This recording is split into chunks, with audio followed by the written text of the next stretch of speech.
Bismillahirrahmanirrahim. Alhamdulillahi rabbil alamin. Assalatu wassalamu ala asyrafil anbiya'i wal mursalin wa ala alihi wa sahbihi ajma'in. Rabbi shrah li sadri wa yassir li amri wahlul 'uqdatam min lisani yafqahu qawli. Assalamualaikum warahmatullahi taala wabarakatuh. Sekali lagi kita bertemu untuk membincangkan iaitu tata bahasa asas bahasa Arab, dan kita di pelajaran terakhir dalam buku kita ini iaitu pelajaran 13,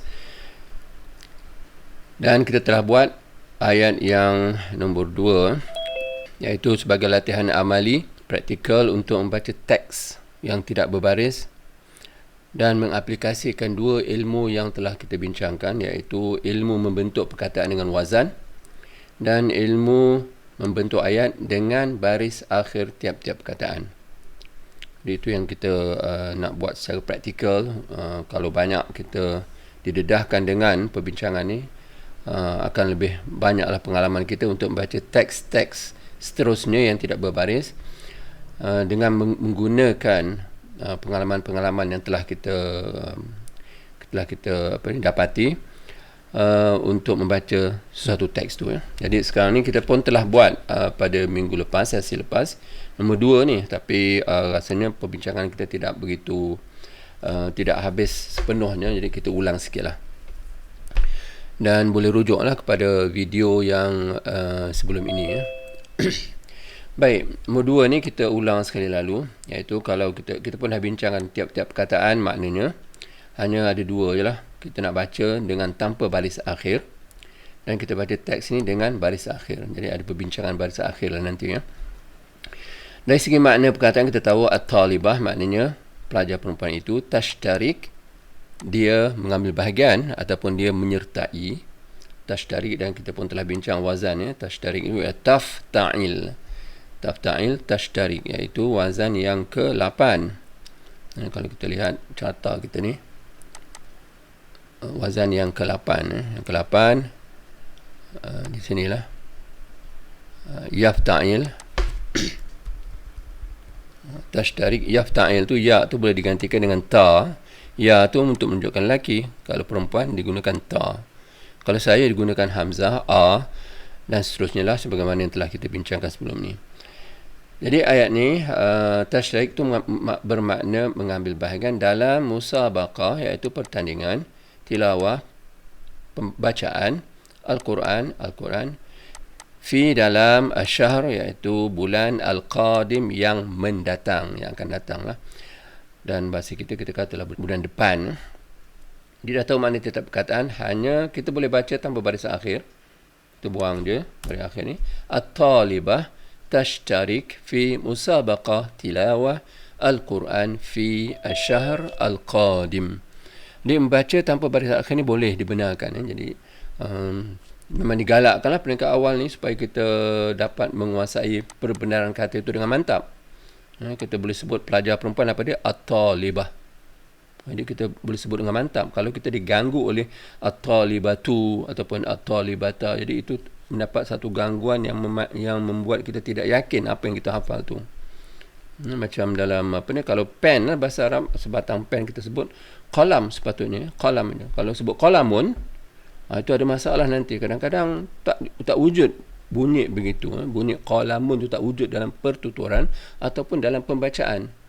Jadi dalam pembacaan mestilah kadang-kadang qalama, kadang-kadang qalamu, kadang-kadang qalami. Tapi qalamun tu sendiri jarang-jarang kita jumpa dalam teks yang kita mesti sebut qalamun. Itu yang kita kena biasakan sebutan tanpa baris akhir dulu. Kemudian dalam ayat barulah dizahirkan. Baris akhir itu sama ada di baris depan ataupun baris atas tu di bawah. Jadi tanpa baris akhir kita boleh baca at-talibah tashtarik fi musabaqah tilawah Al-Quran fi asyahr Al-Qadim. Yang penting dalam pembacaan tu kita kena ambil kira panjang pendeknya. Kita tak boleh kata at-talibah ke, macam tak boleh. Kena at-talibah tashtarik fi musabaqah. Ini cara membaca fi musabaqah, tak boleh kata fi musabaqah. Kalau Melayu tak apalah, dalam musabaqah. Tapi bahasa Arab dia kena sebut fi musabaqah tilawah, panjang, tilawah Al-Quran. Dia tak boleh kata tilawah je. Kalau kita sebut Fi musabaqah tilawah. Jadi orang Arab akan dengar, dia akan mendapati itu satu sebutan yang ganjil sikit ni, janggal. Dia kena ambil kira lah dalam membaca teks bahasa Arab ni, kena ambil kira panjang pendek dan sabdunya. Okey. Jadi itu ialah bacaan tanpa baris yang kita dah perdengarkan tadi. Sekarang kalau nak baca baris akhir, kita terpaksa menggunakan kaedah-kaedah ilmu kedua tu, ilmu nahwu, iaitu membentuk ayat dengan mengambil kira baris akhir. Jadi dalam ayat mesti ada cerita tentang sesuatu dan ada ceritanya. Yang selain daripada itu, dihuraikan masa, tempat. Ini kita nak ulang selalu lah, supaya kita sentiasa berfikir. Dalam ayat mesti ada tajuk, penceritaan dan penceritaannya. Tu rukun ayat tu, subjek predikat lah kita sebut dalam tata bahasa Melayu ke Inggeris lah, ataupun benda cerita dalam tata bahasa Melayu lama, ataupun dalam istilah bahasa Arab mubtada' khabar, ataupun fi'il fa'il. Dia adalah istilah-istilahnya, tapi yang penting kena mencerita tentang sesuatu. Jadi mencerita tentang sesuatu itu baris akhir kena baris depan, kerana dia rukun ayat. Jadi sekarang ni kita tahulah kaedah tu, at-talibatu tak boleh kata selain daripada baris depan. Baik, apa cerita dia? Kerana selain daripada cerita dia tu, ni maksud apa cerita ni bukan keseluruhan ayat ni. Kita bukan nak kata, dia cerita tentang pelajar tu ambil bahagian. Bukan begitu. Maksudnya cerita tentang pelajar itu, apa cerita ni, ada satu perkataan je ataupun satu ungkapan dalam ayat yang menceritakan tentang pelajar itu. Yang lain, dia menghuraikan masa, menghuraikan tempat, menghuraikan sebab dan sebagainya. Jadi apabila kita bincang dalam menganalisa tata bahasa atau menganalisa ayat bahasa Arab ni, bila kita tanya cerita tentang apa ceritanya, kita perlu mengenal pasti manakah dia dalam ayat itu, manakah perkataan yang menjadi tajuk penceritaan, dan manakah perkataan dalam ayat itu yang menceritakan tentang benda tu. Itu yang kita kena kita kena kenal pastilah. Yang lain, adakah dia menghuraikan masa, adakah dia menguraikan tempat, adakah dia menguraikan sebab dan sebagainya. Jadi itu cara kita punya pendekatan kita nak mengenangani teks bahasa Arab yang tidak berbaris, kerana kita nak beri baris dia. Yang beri baris bahagian depan ni kepada siapa? Kepada rukun ayat. Yang lain jangan baris depan dah. Kalau ada baris, kalau ada huruf baris bawah, dia akan di baris bawah. Dan mengikut kaedah-kaedah yang telah kita bincangkan. Baik, sekarang ni cerita tentang pelajar itu. Apa ceritanya? Ia mengambil bahagian. Jadi jelaslah cerita pasal pelajar itu, baris akhir baris depan, dan dia mengambil bahagian tashtarik. Tetapi kalau kata kerja dia ada kaedah dia tersendiri. Kata kerja sedang berlaku, pada defaultnya, pada asalnya baris akhir ni kena baris depan. Itu kaedah dia. Kalau kata kerja telah berlaku, pada asalnya baris akhir ni kena baris atas. Di dalam carta kita, kita akan dapati beginilah. Tapi kalau bacaan yang ringkas, kita matikan saja. Fa'al, yaf'al. Tapi pada defaultnya, kalau kita nak baca dengan baris akhir, dia kena sebut fa'ala. Ini kena sebut yaf'alu. Yang ni kena sebut yufa'ilu. Yang ni kena sebut yufa'ilu pada bacaan sebutan yang orang kata yang asal begitu. Tetapi kita mengambil pendekatan menyebut paling ringkas. Kerana kita nak nak biasakan ataupun nak memudahkan sebutan tu, daripada kita sebut fa'ala, ada 3 suku kata, kita sebut fa'al, cukup dah. Dan makna pun difahami. Dan terdapat juga dalam Al-Quran pun yang begitu. Kerana selepas fa'ala ni tak ada perkataan lain. Jadi iqra' bismi rabbikal ladzi khalaq. Lepas dia tak ada perkataan lain, jadi matikan saja. Kita pun faham makna khalaq tu apa dia.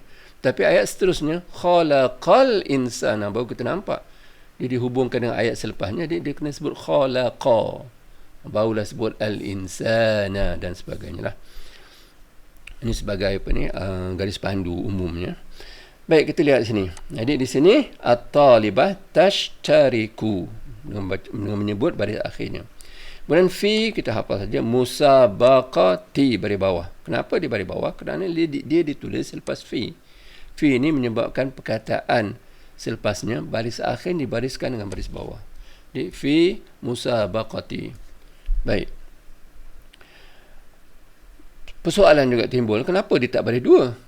Fi musabaqatin. Contohlah. Kenapa tak baris dua? Sebab dia dihubungkan dengan perkataan lain selepasnya. Jadi maksudnya dia bukan dia tidak berhenti kat sini je. Dia tak berhenti pada musabaqah. Dia ada lagi benda lain yang dia nak sebut dan yang menunjukkan pada satu makna, satu fungsi perkataan ataupun ungkapan tu. Itu menunjukkan tempat. Jadi fi musabaqah, dia ada lagi perkataan selepas, jadi dia tak boleh dibariskan dengan baris dua. Kalau di baris dua, dia maksudnya dia dah berhenti dah. Situ sempurna dah maknanya. Dia kena baris satu. Fi musabaqati. Kemudian perkataan selepasnya, iaitu bacaan, pertandingan, bacaan, ini tilawah. Dan baris akhirnya baris kenapa? Baris apa? Kita aplikasikan kaedah dua perkataan yang bukan kata kerja. Sekarang ni bukan kata kerja. Jadi perkataan nombor dua tu, kalau dia bukan sifat, kalau tilawah ni bukan sifat bagi musabaqah, baris akhirnya kena baris bawah. Jadi tilawah ni ialah bacaan. Bacaan bukan sifat. Jadi dia automatik baris bawah. Tapi baris bawah dia kerana dia ialah bukan sifat bagi perkataan musabaqah. Musabaqah ni baris bawah kenapa? Kerana dia ditulis selepas fi. Jadi kita kena jelas, bila kita sebut suatu perkataan tu baris akhir ni, kita tahu kenapa kita sebut demikian dan kita boleh berhujah sebab-sebabnya kenapa kita sebut suatu perkataan tu. Dan kenapa kita tak sebut tilawatin baris dua? Kerana ada lagi perkataan selepas ni yang belum sempurna makna. Dia ada pertandingan, bacaan, masih lagi nak tahu bacaan apa dia. Bacaan apa ni, sajak ke dan sebagainya. Jadi ada lagi perkataan selepasnya yang akan menyempurnakan keseluruhan makna. Itu pasal baris akhir ni tak dibariskan dengan baris dua. Baik. Jadi musabaqah pertandingan bacaan Al-Quran, kita aplikasikan juga kaedah di mana dua perkataan yang bukan kata kerja. Ni bacaan Al-Quran, dia bukan kata kerja. Kalau kata kerja mestilah ada telah membaca ataupun sedang membaca dan sebagainya lah, begitulah sifat kata kerja. Jadi apabila dia bukan kata kerja, perkataan nombor dua adakah dia sifat bagi perkataan yang pertama? Kerana analisa ni ialah berdasar pada dua perkataan. Sekarang perkataan kita dah selesai ni. Yang ni pun dah selesai dah. Fi musabaqah. Dua perkataan ni. Jadi oleh kerana fi ni menyebabkan baris akhir baris bawah, kita sebut fi musabaqati. Okey. Sekarang kita analisa pula dua perkataan ni pula. Tilawah ni, bacaan, adakah dia sifat bagi musabaqah? Tidak. Jadi baris akhir ni kena baris bawah. Kemudian kita analisa lagi dua perkataan ni. Adakah Al-Quran ni sifat bagi tilawah? Tidak. Jadi apabila dia bukan sifat, baris akhir pun kena baris bawah. Jadi tilawati Al-Qurani. Dan kenapa dia tidak bariskan dua? Kerana ada alif lam. Ini undang-undang ni lah. Dia ada alif lam, dia tidak akan, perkataan yang ada alif lam di awalnya tidak boleh dibariskan dengan baris dua. Baris akhirnya. Jadi selesai. Kemudian fi, kita dah nampak lah. Fi maknanya dia menghuraikan benda lain pula. Ni fi, lepas fi ni dia menguraikan tempat. Sama ada tempat tu abstrak ke, tempat tu zahir ke, itu maksud perbahasan lain lah. Tapi tak lari dia menguraikan tempat. Kemudian ada fi lain. Fi lain ini dia menguraikan sesuatu yang lain pula. Sebab ke, dia menguraikan keadaan ke. Jadi di sini nampak dia menguraikan masa. Jadi di sini ialah satu fungsi tata bahasa. Jadi kalau kita nak pisahkan fungsi-fungsi ini, kita boleh buat dalam kurungan begini ya. Pelajar perempuan itu ialah subjek. Ceritanya apa? Dia mengambil bahagian. Ada dua fungsi lah ni. Ada subjek, ada predikat. Cerita tentang pelajar itu dan ceritanya ialah mengambil bahagian. Fi musabaqah menghuraikan tempat. Di mana ambil bahagian ni? Dia ambil bahagian dalam satu ni. Di dalam pertandingan baca Quran. Kemudian ada lagi komponen dia. Fi asyhadul qadim menghuraikan masa. Bila berlaku ni? Dia berlaku pada bulan hadapan. Jadi ini ialah fungsi-fungsi tata bahasa. Dia ada subjek, ada predikat. Dia ada menghuraikan tempat. Dia ada menghuraikan masa. Dia ada menghuraikan sebab. Dia ada menghuraikan keadaan. Dan dia ada detail nanti, dia ada syarat dan sebagainya. Jadi ini kita boleh pecah-pecahkan. Jadi begitulah kita analisa ayat ni berdasarkan pada fungsi tata bahasa perkataan ataupun kumpulan perkataan ataupun ungkapan dia. Dia selesai yang ni, maksudnya dah selesai ni kita pun sekarang ni kita nak menganalisa yang menghuraikan masa. Okey, dalam bulan. Jadi bulan ni baris akhir ni kena baris bawah kerana ada fi di awalnya. Jadi fi asyahri. Jadi kenapa kalau kita buang alif lam ni, apa maknanya? Kalau kita takdirkan kita buang, tak tulis begitu, fi syah. Jadi ini makna dalam satu bulan kalau tak ada alif lam ni. Tapi kita tak nak kata dalam satu bulan yang akan datang. Kita nak kata dalam bulan depan atau bulan akan datang. Jadi kenalah ada alif lam. Baik. Dua perkataan.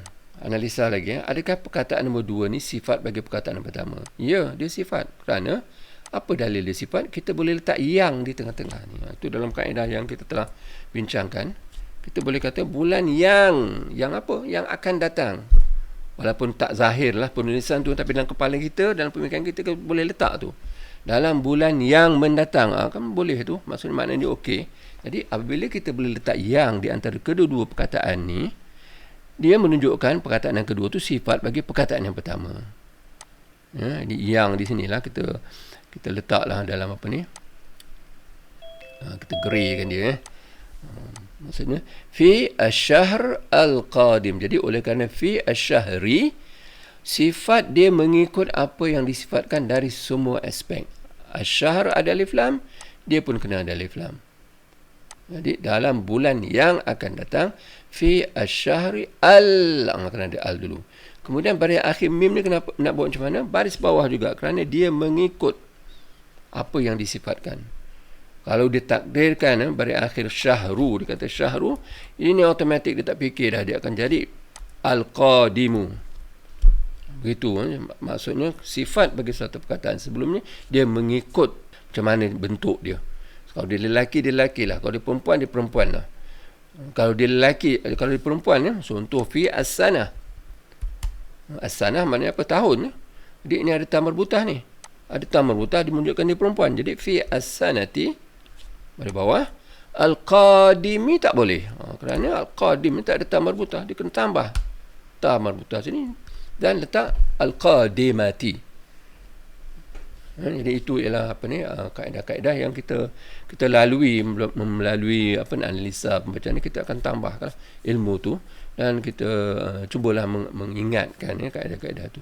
Dan ini pun dah dibincangkan dalam pelajaran tak silap saya pelajaran ketiga, iaitu kalau sifat tu dia mengikut apa yang disifatkan dari semua aspek. Di antaranya ialah baris akhir. Jadi di sini ayat kita yang asalnya ialah asy-syahr.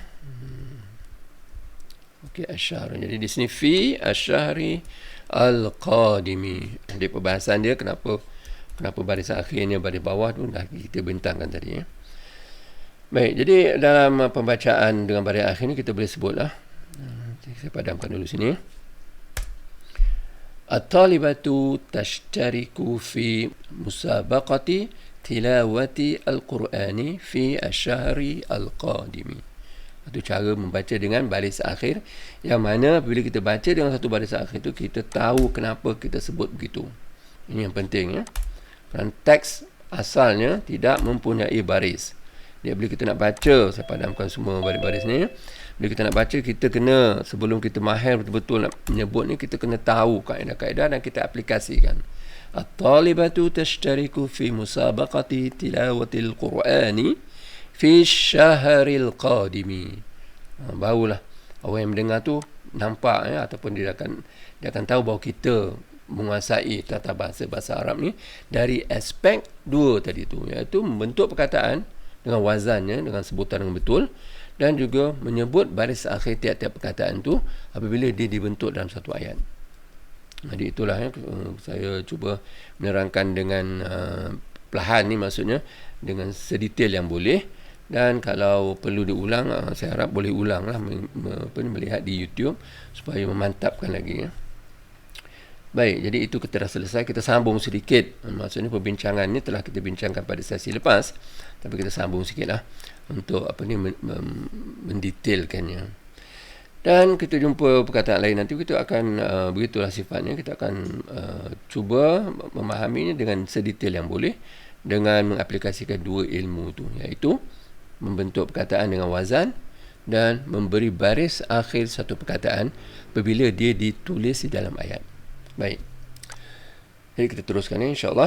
Yang nombor 3. Jadi apa syarat pertama dia untuk membaca teks bahasa Arab ni? Pertamanya perbendaharaan kata. Itu biasa.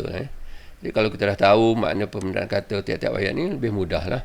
Tapi kalau kita tak tahu, kita terpaksa tahu dari segi wazan untuk mencari makna setiap perkataan tu dalam kamus. Baik. Jadi sekarang ni kalau kita boleh maksudnya kita boleh keluarkan yang mana kita rasa telah dihafal atau dikuasai lah. Yang pertamanya ba'da. Ba'da maknanya apa? Selepas. Kita cuma merahkan ni. Ba'da kita dah tahu. Ila pun kita dah tahu. Al-wusul ni kita kena cari dalam wazan dia dan mencari dalam kamus. Ila pun kita dah tahu. Al-matar, okey, kita cari dalam kamus. Ista'lam. Ni nak sebutan pun sepatutnya kita menggunakan carta kita ataupun hafalan kita untuk mengetahui nak sebut macam mana ni. Okey, kemudian yang ni pun begitu juga. Nak sebut macam mana, kemungkinan recap, kemungkinan rukab, kemungkinan rakab, adalah kita kena carilah dalam kamus mana sebutannya. Kemudian inda ni seperti ba'da dan ila. Jadi makna ba'da selepas, ila ke ataupun di. Kemudian inda biasa diterjemahkan pada ataupun di sisi ke. Kemudian perkataan ini juga kita kena cari dalam kamus dan perkataan ini. Jadi adalah 1, 2, 3, 4, 5, 6 perkataan yang kita perlu rujuk pada kamus. Kalau kita pernah melalui perkataan ini, kemungkinan kita dah hafal, kita tahulah. Tapi kalau saya anggap kita ni paling asas sekali, jadi kita kena cari dalam kamus lah. Sekarang ni kita buang alif lam, tinggallah waw, sad, waw, lam. Jadi apakah dia wazan dia, nak sebut macam mana? Jadi di sini kita kena tengok carta kita ni, kita letak di sini, dan kita pun telah membincangkan bahawa kalau kata terbitan kumpulan yang pertama dia banyak, jadi nak direct kepada ataupun nak terus kepada apa ni maknanya, ini sebenarnya ialah kata terbitan bagi kumpulan pertama, tapi bukannya wazan fi'l, dia banyak wazan dia. Jadi wazannya kita terpaksa lihat. Kalau kita nak lihat di apa ni, di lampiran, kalau kita lihat lampiran, iaitu muka surat, kita boleh lihat lampiran yang muka surat terakhir tu, dia menyenaraikan bentuk-bentuk wazan bagi kata terbitan. Ini dia, kalau lihat daripada wazan 811 ni, kata terbitan kumpulan kata kerja pertama. Dia banyak. Nak tahu yang mana satu, kena tengok kamus. Jadi kalau kita ada pengalaman, kita tahulah bahawa wazan yang kita sedang bahaskan sini ialah wazan dia ialah fu'ul. Ni wazan dia, fu'ul, wusul. Ada juga fa'ul. Tapi yang penting kita tahu wazan dia fu'ul dan kita cari 3 huruf asal supaya kita rujuk kepada kamus. Ya, baik.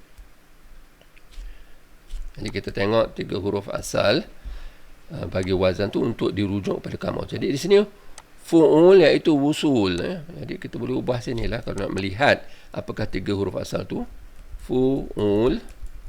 Jadi kita tahulah bahawa 3 huruf asal ni adalah fa, ain, lam. Iaitu waw, sad, lam. Kerana apa? Kerana waw di sini ialah tambahan. Asalnya 3 huruf saja. Fa, ain, lam. Jadi waw, sad, lam. Kita tengok dalam kamus. Kamus sama ada elektronik ke ataupun kamus yang printed dan sebagainya. Waw, sad, lam. Kita klik dia punya ni dan kita nampaklah dia punya entry dia. Waw, sad, lam. Wasala. Kemudian oleh kerana ada waw ni huruf lemah ni, dia punya kata kerja sedang berlaku berubah sikit. Ini sebenarnya yaf'il, tapi waw tu dibuang. Jadi yasil. Dia tak sebut yausil. Dia sebut yasil. Inilah perbahasan yang agak detail sikit kerana dia terdapat huruf lemah di entry-nya, di salah satu daripada 3 huruf dasar. Baik, apakah makna waw, sad, lam? Maknanya sampai. Di antara maknanya ialah sampai.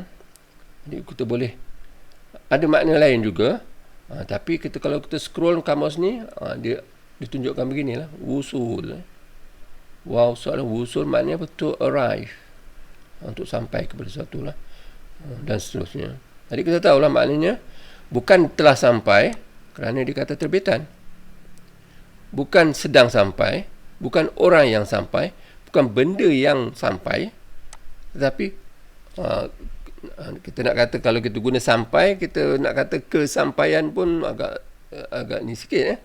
Tapi kalau kita gunakan perkataan tiba, ini telah tiba, sedang tiba, yang ditiba pun susah nak sebut juga. Ini ketibaan. Jadi maknanya ialah kerana dia kata terbitan, kita kena berilah makna yang sesuai dengan kata terbitan, iaitu ketibaan. Baik. Jadi selepas, dah nampak selepas, ni apa ni? Ketibaan. Maksudnya kita nak terjemahkan, kita akan lihat keseluruhan nanti nak paling sesuai bagaimana. Ini kita terjemahkan secara literal.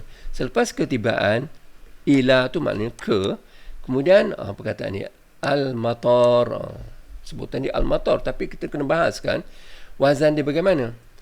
Jadi wazan dia sebenarnya ialah wazan maf'al. Wazan maf'al ini bukan yang terus daripada wazan 5, tapi dia di dalam perbincangan pelajaran ke-12, iaitu yang menunjukkan kepada tempat. Kalau kita lihat pelajaran ke-12, kita scroll dalam buku, kita lihat pelajaran ke-12 yang menunjukkan kepada tempat berlaku sesuatu. Baik, di sini ini ialah alat, atas tu sempat ataupun tempat ni, banyak wazan tempat ni. Okey, maf'al boleh. Ini wazan tempat maf'al. Kita ni ulang balik Kalau tabakha ni masak, matbakh. Okey. Ma'mal tempat bekerja, maskan tempat tinggal, tempat maf'al. Tetapi ada tetapi sikit kerana ni dia. Kerana huruf dasarnya, huruf asal ni ada huruf lemah. Apabila ada huruf lemah ni, ta ya ra, maknanya terbang. Jadi asalnya matyar. Tapi dia akan berubah, ya ni akan jadi alif. Jadi disebut matar. Iaitu matar ni apa? Tempat terbang. Tempat terbang tu apa dia? Lapangan terbang ataupun airport. Itulah dia punya apa ni? Dia punya makna literal dan berubah menjadi makna yang diguna pakai pada sekarang, pada konteks moden ni. Baik, kita lihat semula Jadi dah tahu lah maknanya. Selepas ketibaan ke tempat terbang, itu airport lah tu. Ni apa dia? Dia dah nampak makna dah nampak makna sedikit demi sedikit ni Jadi sekarang ni nak cari makna ni, alif sin ta ain lam mim. Jadi kalau kita dah hafal wazan ni, yang perlu kita hafal ni, dah hafal wazan 50 ni, kita boleh kiaskan kalau kita dah hafal, kita kiaskan dalam kepala je. Alif sin ta. Kita carilah yang mana dimulakan alif sin ta. Jadi kita nampak bahawa di sini lah dimulakan alif sin ta. Jadi kalau kita dah hafal, kita boleh buatlah. Yang lain tu tidak dimulai dengan alif sin ta. Tafa'al, tafa'al, infa'al, ifta'al. Di sini saja nampaknya istaf'al, jadi ista'lam. Dia apa 3 huruf asalnya? Ain, lam, mim. Ain, lam, mim kita kena carilah dalam kamus. Jadi kalau kita dah hafal ni, kita boleh buat sedang sesuatu ni. Kalau ini telah sesuatu, ista'lam telah sesuatu. Kalau sedang, yasta'lim. Kalau kita gunakan ain, lam, mim. Kita kiaskan kat fa ain lam ni, kita latihlah sebutan ni, yasta'lim, kemudian mustaf'il, musta'lim, mustaf'al, musta'lam, dan istif'al, isti'lam. Ini kemahiran satu lagi yang perlu kita kuasai, supaya kita boleh baca satu teks tu ataupun satu perkataan dengan cepat dan mudah. Ini sifir dia. Baik, nak cari sekarang ni, nak cari makna ain lam mim dan cari makna ni yang ke-10, kumpulan ke-10. Buka kamus lagi. Apakah makna ain lam mim tapi kumpulan ke-10? Di ain lam mim itu maknanya ilmu. Yang apa ni, entry dia lah. Entry ni maknanya ilmu. Ain lam mim tu alima ya'lam ilm. Maknanya to know, tahu maksudnya. Okey, sekarang yang kita nak cari makna yang ke-10. Apakah makna istaf'al, ista'lam? Ni X ni 10 Maksudnya to inquire, meminta maklumat. Ask, query dan sebagainya lah. minta informasi, to gather information. Jadi kita tahulah lebih kurang makna macam mana. Jadi dia bertanya lah, kalau kita nak kata terjemahan literalnya, setelah ketibaan pada tempat terbang, minta ilmu. Siapa yang minta ilmu ni? Inilah dia minta ilmu, orang-orang ni lah minta ilmu. Jadi maksud dia bertanya, kalau kita terjemahkan kemudian nanti pada asalnya maknanya meminta ilmu. Ista ni maknanya minta, ilmu. Istazin, minta keizinan. Istaghfar, minta ampun dan sebagainya lah. Baik, dah tahu dah minta ilmu, jadi siapa ni? Jadi ra, kaf, alif, ba, dan ini tidak ada dalam wazan 5. Jadi ini perlu pada pengalaman lah. Kita tahu bahawa kalau kita telah mempunyai pengalaman, kita tahu perkataan seperti kafir, plural dia jamak ni ialah kuffar. Kita gunakan pengalaman ni ataupun ilmu yang dah ada pada kita untuk menyelesaikan makna perkataan ni. Jadi kita nampaklah dia punya bentuk ni kuffar. Jadi ini kemungkinanlah rukab, fu'al. Jadi asalnya kafir. Itu asal di sini. Kalau kita nak kiaskan dengan kafir, jamak ni ialah kuffar. Kita kiaskan ni. Ini jamak bagi satu perkataan iaitu rakib. Rakib. Rakib. Jadi cari rakib, 3 huruf asalnya apa dia? Ra, kaf, ba. Ambil kita tengok kamus. Apa makna ra, kaf, ba.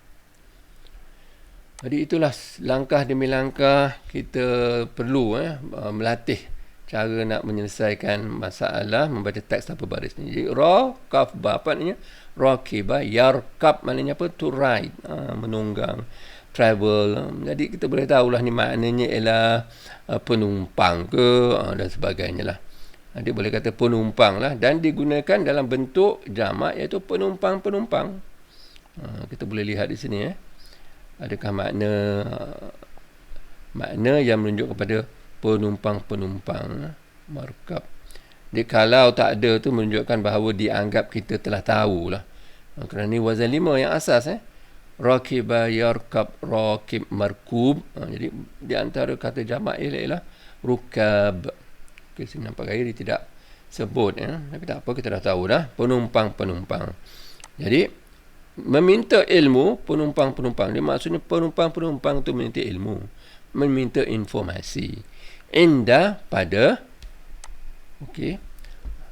Jadi selepas ketibaan ke tempat terbang, telah minta ilmu penumpang-penumpang di ini pula masalah dia. Di sini berdasar pada pengalaman juga kita tahu alif ni tambah. Jadi nak cari makna ni, carilah dalam shin ba qaf. Kita cari shin ba qaf. Jadi memanglah dalam nak menyelesaikan masalah ni kita perlu pada pengalaman dan perlu kepada ilmu dari segi wazan dan sebagainya. Jadi kalau kita cari shin ba qaf, okey, tengok ada tak disenaraikan sini. Shin ba qaf, ada nampak dah, syubbak. Syubbak, syubbak, dan plural ni syababik. Syababik maknanya apa? Network, green window. Pada tingkap. Okey, tingkap lah. Syubbak mana tingkap. Okey, kita tahulah. Selepas ketibaan ke tempat terbang, meminta ilmu penumpang-penumpang pada tingkap. Tingkap apa ni? Tingkap ni sama ni. Ista'lam. Ini isti'la. Lepas tu ada tambah isti'lamat. Iaitu ista'lam tu meminta informasi. Di isti'lamat pun kita nak tengok ada kaitan dengan meminta informasi. Jadi boleh tengok dalam kamus apakah makna isti'lamat. Kita tengok dalam kamus. Jadi kita kembali balik pada yang tadi, ain lam mim. Okey, kita cari yang ke-10 yang ke-10 tadi. Maknanya to inquire. Kalau ada disenaraikan, Kita tahulah dia terjemahkan macam mana. Kalau tak dia disenarkan, kita terpaksa menggunakan konteks ayat tu dan memberi maknanya. Okey, ain lam mim tak ada nampaknya.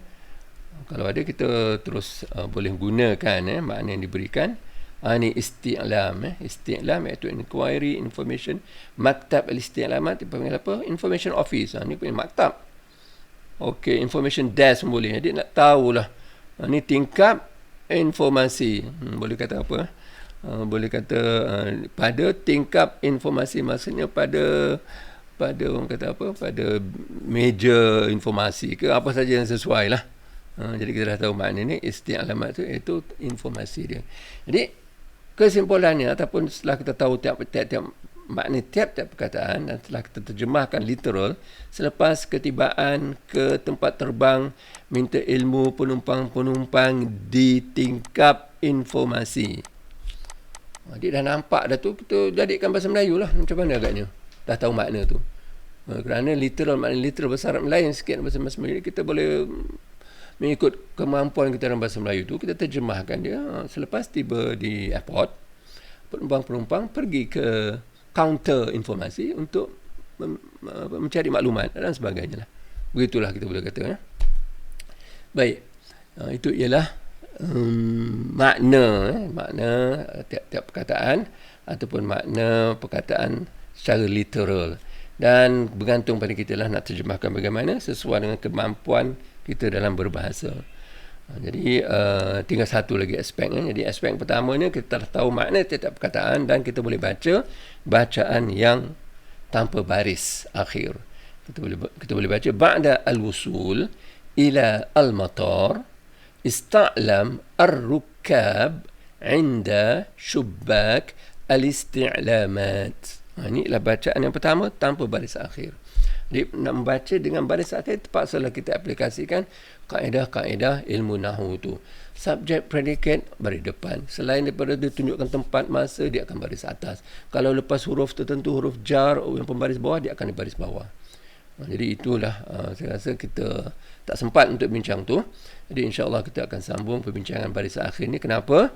Pada sesi akan datang, kerana saya di sini Zoom ni mengatakan kurang daripada 9 minit. Jadi insya-Allah kita akan sambung minggu depan untuk membincangkan baris akhir ayat ni. Sekian saja. Subhanakallahumma bihamdik asyhadu an la ilaha illa anta astaghfiruka wa atubu ilaik. Assalamualaikum warahmatullahi taala wabarakatuh.